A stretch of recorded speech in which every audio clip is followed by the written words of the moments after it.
Hello. तो आज हम लोग क्लास 12th इकोनॉमिक्स का इंडियन इकोनॉमिक डेवलपमेंट का चैप्टर 1 पढ़ने वाले हैं, Indian economy on the eve of independence. तो चलिए शुरू करते हैं। पहले मैंने काफ़ी सारे पार्ट्स आपको पढ़ा दिए हैं। आज के इस वीडियो में हम लोग कवर करने वाले हैं अपना 7th पार्ट। आप चाहें तो जाकर उसे देख सकते हैं, डिस्क्रिप्शन पर और एंड स्क्रीन पर आपको लिंक मिल जाएगा। यहाँ के आज के इस वीडियो में हम लोग 7th पार्ट पढ़ेंगे, जो कि है हमारा occupational structure on the eve of independence. ठीक है, जब हमारा देश आज़ाद हुआ था तो हमारे इंडिया का ऑक्यूपेशनल स्ट्रक्चर कैसा था। अब ऑक्यूपेशनल स्ट्रक्चर क्या होता है? ऑक्यूपेशनल स्ट्रक्चर ऐसा स्ट्रक्चर होता है जो कि डिस्ट्रीब्यूट करता है वर्किंग पॉपुलेशन को 3 सेक्टर्स में। 3 सेक्टर्स आप सुने होंगे, प्राइमरी सेक्टर, सेकेंडरी सेक्टर और टर्शियरी सेक्टर। प्राइमरी सेक्टर ऐसा सेक्टर होता है जिसमें कि हम लोग एग्रीकल्चर गुड्स या फिर फार्मिंग या फिर नेचुरल प्रोडक्ट से रिलेटेड होते हैं, रॉ मटेरियल प्रोड्यूस करते हैं। ठीक है, फिर हमारा आ जाता है सेकेंडरी सेक्टर। सेकेंडरी सेक्टर हमको क्या करता है? सेकेंडरी सेक्टर हमको बताता है कि हम कोई भी सामान, कोई भी रॉ मटेरियल है तो उसको फिनिश गुड्स में कन्वर्ट करता है सेकेंडरी सेक्टर। जैसे आपका मोबाइल फ़ोन हो गया, टीवी हो गया, लैपटॉप हो गया, ठीक है, बिस्किट हो गया, ये सारी चीज़ें आती हैं हमारी सेकेंडरी सेक्टर में। टर्शियरी सेक्टर क्या करता है? टर्शियरी सेक्टर आपको प्रोवाइड करता है आपका सर्विस। ठीक है, इसे हम सर्विस सेक्टर के भी नाम से जानते हैं। सर्विसेज प्रोवाइड करता है। जैसे अगर आपने मान लो खेत में कोई सा चावल उगा दिया, ठीक है, चावल या वीट उगा दिया या दाल उगा दिया, ठीक है। अब इस वीट से आपको बनाना है बिस्किट। अब आपको बिस्किट बनाना है तो आप जाएंगे सेकेंडरी सेक्टर वाले के पास, बिस्किट बन गया। अब बिस्किट बनने के बाद दुकानदार के पास ले जाने के लिए हमको चाहिए होगी सर्विस, हमको चाहिए होगा गाड़ी। गाड़ी का जो ट्रांसपोर्ट का सर्विस देगा वो होगा हमारे टर्शियरी सेक्टर में। तो आज के इस वीडियो हम लोग यही जानेंगे कि जब हमारा देश आज़ाद हुआ था तो हमारे देश का जो सर्विस सेक्टर था या फिर जो हमारा प्राइमरी सेक्टर था या जो सेकेंडरी सेक्टर था, यानी कि जो भी काम करते थे लोग, किस में कितने ज़्यादा इन्वॉल्व थे।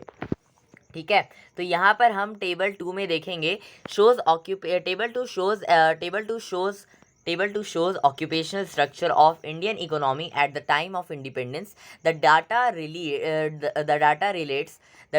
relates to the 1951 because reliable statics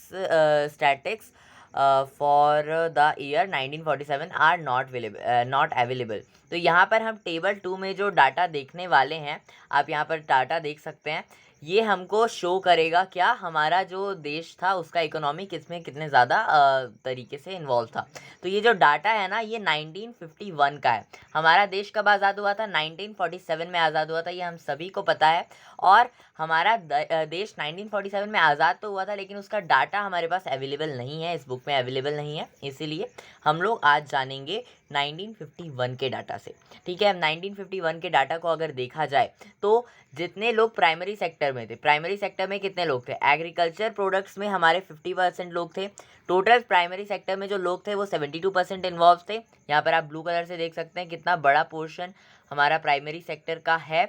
और यहाँ पर एग्रीकल्चर, प्राइमरी सेक्टर में भी काफ़ी सारी चीज़ें होती हैं, तो एग्रीकल्चर कितने लोग करते थे?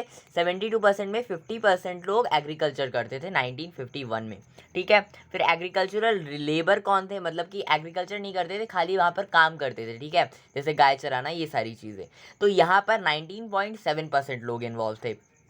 फिर एग्रीकल्चर सेक्टर के अलावा भी प्राइमरी सेक्टर में काफ़ी सारी चीज़ें होती हैं, जैसे फिशिंग करना, ठीक है, एनिमल हस्बेंड्री, और हो गया हमारा प्लांटेशन, फॉरेस्ट्री, है ना, पोल्ट्री फार्मिंग लोग करते हैं। तो ये सारी चीज़ों में भी उस समय लोग इन्वॉल्व थे। तो 2.4% लोग इन्वॉल्व थे हमारे ये सारे चीज़ों में। ठीक है, प्राइमरी सेक्टर के इन सभी चीज़ों में। फिर आ जाता है हमारा प्राइमरी सेक्टर। यहाँ पर भी हम लोग क्या कर रहे हैं? नेचुरल प्रोडक्ट को एक्सट्रैक्ट करते हैं। जब भी हम लोग कोई भी नेचुरल प्रोडक्ट्स नेचुरली कोई भी सामान एक्सट्रैक्ट करते हैं तो वो हमारे प्राइमरी सेक्टर में आता है, आप ऐसा कह सकते हैं। तो हमारा जो माइनिंग है वो भी आता है प्राइमरी सेक्टर में। और उस टाइम पर 0.6% लोग इन्वॉल्व थे प्राइमरी सेक्टर में, मतलब माइनिंग में इन्वॉल्व थे। ठीक है, 1951 में 72.7% में हमारे 0.6% लोग माइनिंग में इन्वॉल्व थे। फिर आ जाता है हमारा second point, which is secondary sector.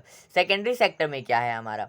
Secondary sector में यहाँ पर आपको 2 एग्जाम्पल दिए गए हैं। यहाँ पर आप देख सकते हैं टोटल 10.1% लोग सेकेंडरी सेक्टर में इन्वॉल्व थे, रेड कलर से आप देख सकते हैं। तो यहाँ पर हमारा 5th नंबर में आ जाता है सेकेंडरी सेक्टर का पहला पार्ट, जो कि कहता है कि small and large scale industries. तो सेकेंडरी सेक्टर में मैंने जैसे आपको बताया कि हम लोग फाइनल गुड्स प्रोड्यूस करते थे। तो फाइनल गुड्स कहाँ प्रोड्यूस की जाती हैं? इंडस्ट्रीज़ में प्रोड्यूस की जाती हैं, चाहे वो छोटी हो चाहे बड़ी हो। अगर छोटी है तो मान लो हैंडीक्राफ्ट की हो गई, ठीक है, या कॉटेज इंडस्ट्रीज़ हो गई, ठीक है, या फिर अगर लार्ज इंडस्ट्री है तो मान लो कोई बड़ी सी कंपनी हो गई, सीमेंट की फैक्ट्री हो गई। तो ये सारी चीज़ें आ जाती है लार्ज स्केल इंडस्ट्रीज़ में। तो 1951 के टाइम पर पूरे इंडिया के पॉपुलेशन में 10.1% लोग थे इन्वॉल्व किसमें? सेकेंडरी सेक्टर में, जिसमें कि 9.0% लोग इन्वॉल्व थे स्मॉल और लार्ज स्केल इंडस्ट्रीज़ में। फिर बिल्डिंग का जो कंस्ट्रक्शन होता है वो भी हमारा फाइनल गुड्स ही है ना, फाइनल गुड्स ही तो प्रोड्यूस कर रहे हैं हम लोग, बिल्डिंग बना दे रहे हैं, तो एक फाइनल ही है वो। तो हमारा बिल्डिंग भी आ जाता है सेकेंडरी सेक्टर में, जो कि 1.1 लोग करते थे, ठीक है। फिर लास्ट में है हमारा टर्शरी सेक्टर। टर्शरी सेक्टर आप यहाँ पर येलो कलर में देख सकते हैं, पाई चार्ट में भी दिया हुआ है। और टर्शरी सेक्टर में टोटल जो जितने लोग इन्वॉल्व थे वो थे 17.2%, ठीक है। 17.2% में भी यहाँ 3 तरह के लोग आ जाते हैं। पहला है हमारा ट्रेड एंड कॉमर्स करने वाले, मतलब अगर आप एक जगह से सामान लेकर दूसरे जगह में बेच रहे हो तो वो हमारा ट्रेडिंग आ जाता है, ठीक है। वैसे ही कॉमर्शियली भी बिजनेस करते हैं। तो ये सारी चीज़ों में कितने लोग इन्वॉल्व थे? 5.2% लोग इन्वॉल्व थे। फिर आ जाता है हमारा transport and storage and communication. देखिए जो ट्रेड एंड कॉमर्स है ना, इसमें हम लोग जो अभी कॉमर्स की पढ़ाई कर रहे हैं वो भी इन्वॉल्व होता है, ठीक है। फिर हमारा आ जाता है ट्रांसपोर्ट स्टोरेज एंड कम्युनिकेशन। अब आप बोलोगे कि ट्रांसपोर्ट तो ठीक है भैया, सर्विस सेक्टर में आ जाएगा, टर्शरी सेक्टर में आ जाएगा, स्टोरेज कैसे आ गया, कम्युनिकेशन कैसे आ गया? तो अब मान लो कि कोई किसान है, बहुत सारा अनाज उगा लिया, ठीक है, बहुत सारा दाल चावल वीट सब उगा लिया। अब उसको चाहिए कि एक साथ तो खा नहीं जाएगा साल भर में, उसको बहुत साल चाहिए, ठीक है। अब चूहे भी खा सकते हैं उसको, कोई नुकसान पहुंच सकता है उसमें, वो फंगस लग सकते हैं उसमें, नमी आ सकती है। तो ये सभी चीज़ों को सॉल्व करने के लिए भी लोग क्या करते हैं? स्टोरेज करते हैं उसका, ठीक है। वहाँ पर हमारे काफ़ी सारे गोडाउन्स होते हैं, काफ़ी सारे बनाए गए जाते हैं जहाँ पर कि ये इतने सारे जो सामान है वो स्टोर किए जाते हैं। या फिर हमारा कम्युनिकेशन आ गया, हम लोग जो कॉल पर बात करते हैं, ये सारी चीज़ें भी टर्शरी सेक्टर में आती हैं। और इन सभी चीज़ों में 1.4% लोग इन्वॉल्व थे। फिर आ जाता है हमारा अदर सर्विसेज। अब सर्विसेज ऐसा तो है नहीं कि यही 3-4 चीज़ें हैं, है ना, 3, 6, 9 ऐसी चीज़ें तो है नहीं, बहुत सारी चीज़ें आ जाती हैं। रेलवे हो गया हमारा, कम्युनिकेशन का हो गया, जो हमको सर्विस प्रोवाइड करते हैं, बैंकिंग फैसिलिटीज़ हो गई, उसमें भी कितने सारे फीचर्स होते हैं बैंक में, ठीक है। तो ये सारी चीज़ों में जो सर्विसेज आती हैं उन सभी में 10.6% लोग इन्वॉल्व थे। तो यहाँ पर अगर आप इन सभी का टोटल करेंगे तो आपको मिलेगा 100%, और मैंने आपको बता दिया 100% लोग क्या करते थे। अब हमारा अगला पॉइंट आ जाता है टेबल 2 से ही, जो कि हमको कहता है, वेट फॉर अ सेकेंड, हाँ, जो कि हमको कहता है कि ये सारे ऑब्जर्वेशंस को आप देखिए जो भी नीचे तक दिए गए हैं, और फिर हम बात करने वाले हैं इनके बारे में, ठीक है। तो इन सभी को हम लोग देख लेते हैं। पहला पॉइंट कहता है हमारा agriculture the principal source of occupation.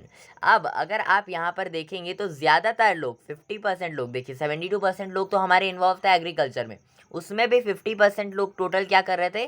Agriculture. मतलब प्राइमरी सेक्टर में तो 72% लोग थे, उसमें भी 50% लोग एग्रीकल्चर कर रहे थे। मतलब इंडिया का लार्जेस्ट अमाउंट ऑफ जो पॉपुलेशन था दुनिया, मतलब इंडिया में जितने भी पॉपुलेशन थे, मतलब जितने भी लोग थे, उसमें से काफ़ी सारे लोग एग्रीकल्चर में इन्वॉल्व थे, ठीक है। अब हमारा जो मेन सोर्स ऑफ ऑक्यूपेशन था क्या था? Principal of occupation, principal source of occupation क्या था हमारा? एग्रीकल्चर था। On the eve of independence about 72.7% of the working population was engaged in agriculture.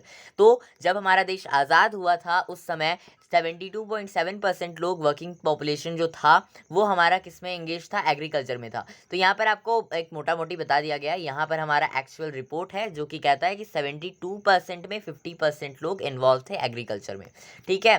फिर हमारा अगला पॉइंट है percentage of population dependent on agriculture is much less in advanced countries of the world. For instance, in England, America 2%, in Japan 12%, and in Germany 4% of the population dependent on agriculture.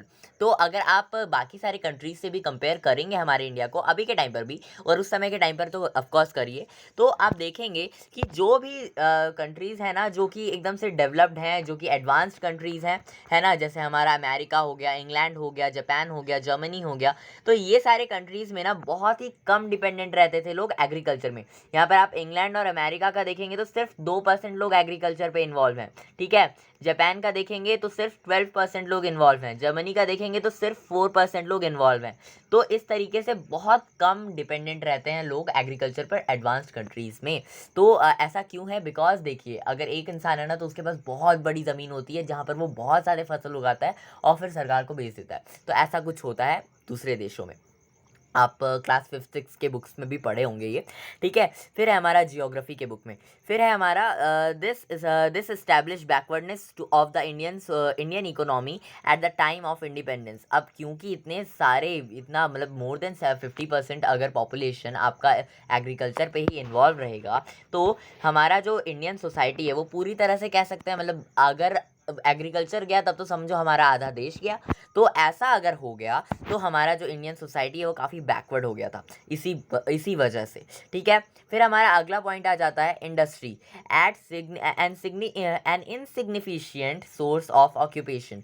तो जो हमारा industry था वो एक इनसिग्निफिशियंट source था occupation का। आगे बढ़ते हैं, अच्छे से समझेंगे। On the eve of the independence barely 9.0%, यानी कि 9% of the working population in India engaged in manufacturing industries, mining etcetera.